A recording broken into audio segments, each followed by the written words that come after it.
Hello everybody! I first wanted to say that this series, Engines of VIA, is not copying, but is taking inspiration from Amtrak Guy 365.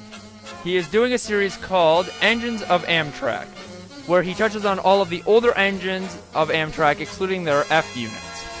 But in this series, Engines of VIA, we will take a look at VIA's F units such as the FPA-4, the FP9U, and the E8.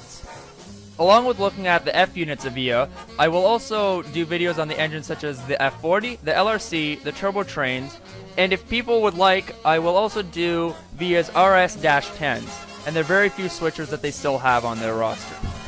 Now getting into the actual topic at hand, today we'll be looking at VIA Rail's FPA-4s.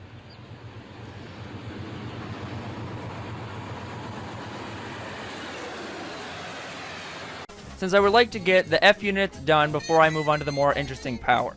But before we can get into that, I will give you a really brief history on VIA.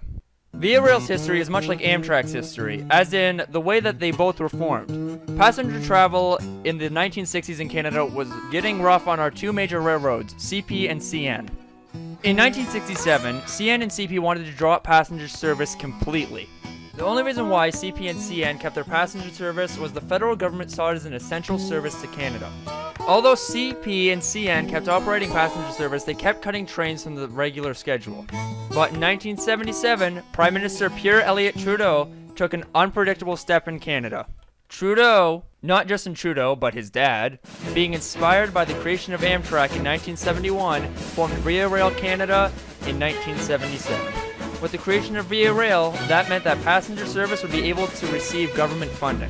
Although VIA Rail was formed in 1977, the paint scheme was not officially applied to the engines until 1978. VIA Rail took 2 FPA-2Us from CN, 33 FPA-4s, and FPV-4s from CN, about 69 FP9Us from CP and CN, and the turbo trains that CN rostered.